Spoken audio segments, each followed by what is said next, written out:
While driving through a snowy town during the stillness of night, you notice a small boy sitting alone on a frozen bench at an empty bus stop.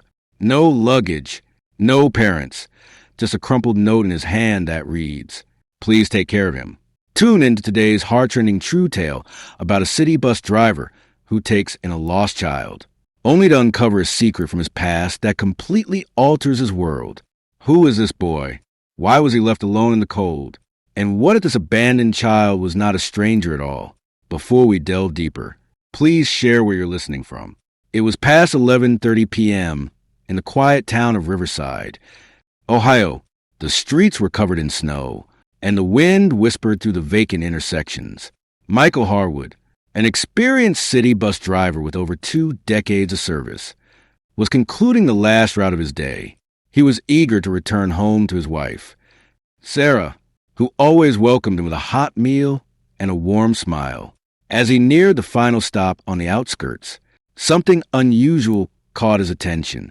A small figure sat alone on a bench beneath the flickering street lamp. Michael pulled over, his heart tightening. It was a boy, possibly 6 years old. He was wrapped in a large old coat that dwarfed him, and his boots didn't even reach the ground. Michael stepped out into the snow, approaching the boy gently, who looked up with tear-streaked cheeks. In his hands was a crumpled note that read, "Please take care of him. His name is Ethan." "I can't do this anymore." The boy spoke softly, introducing himself as Ethan, his voice barely rising above a whisper. His cheeks were painted a deep shade of red from the cold, and his wide eyes scanned the empty road behind Michael, as if he still expected someone to arrive. "Dad said to wait for someone to come," he murmured, clutching the straps of his worn-out backpack with frostbitten fingers. Michael's chest tightened, torn between heartbreak and anger. Who could abandon a child like this in the dead of night? Without a moment's hesitation, he knelt down, placed a hand gently on the boy's shoulder, and said, "You're safe now. Buddy, let's get you warm." He guided Ethan up the bus steps, being careful not to rush him. Inside, he wrapped the boy in his thick wool scarf, turned the heater up to its highest setting, and settled him right behind the driver's seat. One thing was clear. This night had changed everything. On the way home, Michael called Sarah. Without hesitation, she replied, "Bring him here. We'll figure it out." When they reached the Harwood home, Sarah had already warmed up dinner and prepared the guest room. Over hot cocoa, Ethan revealed that his mom had been sick for a long time, too ill to care for him anymore. She was in the hospital now, and he didn't know when or if she would return. His stepdad, a man named Victor, never liked me.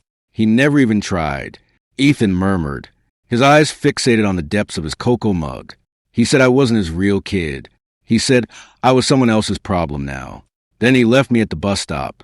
Michael and Sarah exchanged a look, their hearts heavy with the weight of the boy's words. They had struggled for years to have children without success, and the void of that longing had trailed behind them like a quiet shadow. But now, here was Ethan, frightened, abandoned, and in need of love. Perhaps this child had not been left in their path by mere chance. Maybe it was destiny. Maybe this child was meant for them. Later that night, while Ethan slept curled up on the guest bed, Michael quietly retrieved the boy's worn-out backpack from the corner of the room. He intended to check for identification, perhaps an address or an emergency contact number, but instead, he discovered a folded piece of paper, a photograph. It was a candid snapshot of a young woman with soft blonde hair and kind eyes, standing next to a man with a crooked smile and features that were strikingly familiar. The man looked like Michael himself, just years younger, with the same jawline and deep-set eyes.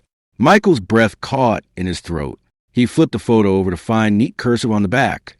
"For Ethan, from your real father." His hand began to shake, and his knees weakened. Olivia Blake, his college sweetheart.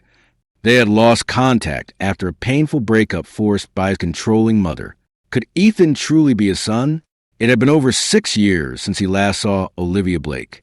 The thought hit him like a freight train as he sank into a hallway chair, staring at the photo, the weight of the past pressing down on him. The boy sleeping in his house might not merely be a lost child. He might be Michael's own flesh and blood. The next morning, Michael and Sarah took Ethan to Riverside General Hospital. With the assistance of a nurse, they located Olivia, frail and battling stage for cancer, lying in a quiet oncology ward. Tears filled her eyes upon seeing Michael. "You found him," she whispered. "I wasn't sure if you'd ever know." They shared a lengthy emotional conversation where Olivia confessed she had attempted to reach him years ago, but his mother had intercepted her. She had married someone else, a man who never accepted Ethan as his own. Now, with her days numbered, she had left Ethan at that bus stop, hoping Michael would find him. However, not everyone was pleased to see Ethan safe. Olivia's husband, Victor, arrived at the hospital, drunk and furious, reeking of whiskey and shouting loud enough for nurses and patients alike to hear. As soon as he saw Ethan in the hallway, he marched toward him with a sneer, grabbing the boy by his arm. "Let's go," he barked. "I'm done playing this game. You're not my kid. You never were. You're someone else's mess. And I'm not cleaning it up anymore." Ethan flinched, but he didn't cry. He just stood frozen, his eyes wide with fear. Michael stepped in front of them immediately, his voice calm but firm. "He's not your son," he said, standing protectively in front of Ethan. "He's mine." Victor scoffed. "Yours now? You show up after all these years? Good. Take him. He's nothing but trouble anyway." A security guard quickly approached and guided Victor away as he cursed and stumbled down the hall. The situation was chaotic and messy, but it was finally over.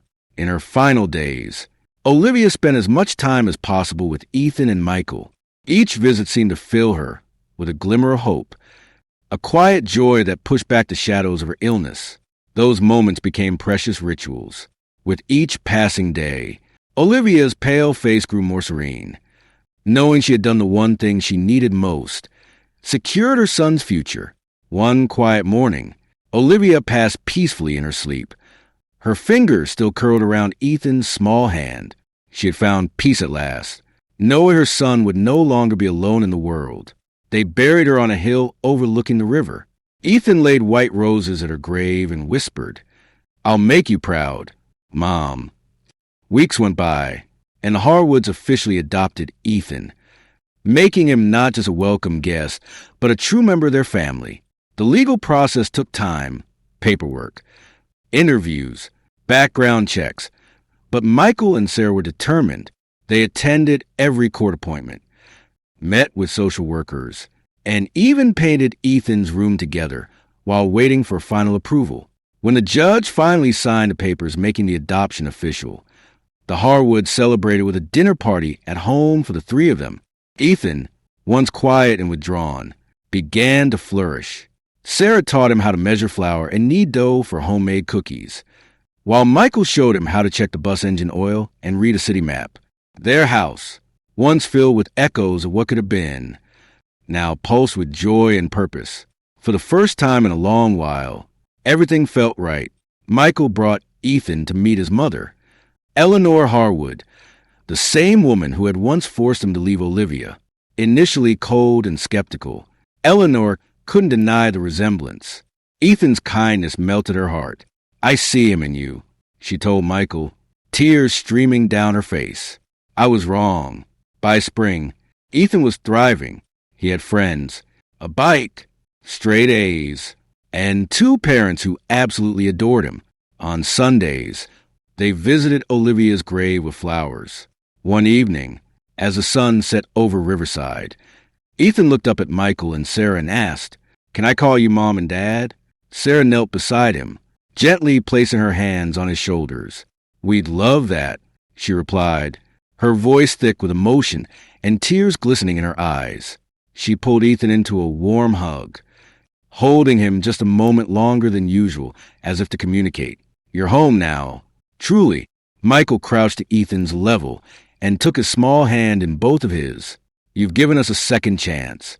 "Ethan," he said with a steady voice, "a chance to be the parents we always wanted to be. And we'll never waste it. Not for a second." He squeezed Ethan's hand, and Ethan squeezed back, a simple gesture that conveyed everything. They stood together for a few moments longer. Their hearts, once marked by loss, now beat with hope. A new chapter had begun, and it was theirs to write together. As they walked home through the golden light, they understood this was not merely a happy ending. It was a fresh beginning. What do you think of today's extraordinary tale of fate and reunion? Please share your thoughts on the story in the comments below. And thank you for listening to Storyline Narratives. Let me know if you need any further alterations.